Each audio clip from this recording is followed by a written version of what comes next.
భారత్కు ఇటీవల అరుదైన లోహాల ఎగుమతులు ఆపేసి షాక్ ఇచ్చింది పొరుగు దేశం చైనా. అరుదైన ఎర్త్ మ్యాగ్నెట్ ఎగుమతులపై ఆంక్షలు విధించింది. దీంతో సప్లై చైన్ కు అంతరాయం కలుగుతోందని నిపుణులు చెబుతున్నారు.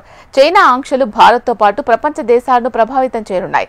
అయితే తాజాగా చైనా మరో కీలక నిర్ణయం తీసుకుంది. గత 2 నెలలుగా భారతదేశానికి ప్రత్యేక ఎరువుల ఎగుమతులను నిలిపివేసింది చైనా. ఈ ఎరువులు పండ్లు, కూరగాయలు, ఇతర పంటల దిగుబడిని పెంచడానికి విరివిగా ఉపయోగిస్తారు. వ్యవసాయ ఉత్పత్తులను సరఫరా చేసే దేశాల్లో కీలకంగా ఉన్న చైనా భారత్కు ఎగుమతులు నిలిపేసి ఇతర దేశాలకు సరఫరా చేస్తూనే ఉండడం గమనార్హం. భారత్ తన అవసరాల కోసం దాదాపు 80% ఎరువులను చైనా నుంచి దిగుమతి చేసుకుంటోంది. గత 4 నుంచి 5 సంవత్సరాలుగా చైనా ప్రత్యేక ఎరువుల సరఫరాను భారత్కు తగ్గిస్తూ వస్తోంది. ఈసారి మాత్రం పూర్తిగా నిలిపేసింది అని సాల్యుబుల్ ఫర్టిలైజర్ ఇండస్ట్రీ అసోసియేషన్ అధ్యక్షుడు రాజీవ్ చక్రవర్తి తెలిపారు. ఇదిలా ఉండగా చైనా, భారత్ మధ్య సరిహద్దు వివాదాలు, పాకిస్తాన్కు మద్దతు వంటి కారణాల వల్ల డ్రాగన్ ఈ చర్య తీసుకున్నట్లు తెలుస్తోంది.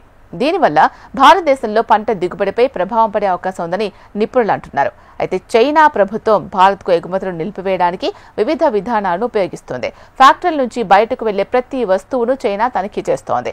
భారత్కు పంపాల్సిన సరుకులను తనిఖీ చేయడం లేదు. ఎటువంటి బహిరంగ నిషేధం విధించకుండానే ఎగుమతులను నిరోధించడానికి వివిధ విధానాలు ఉపయోగిస్తున్నట్టుగా తెలుస్తోంది.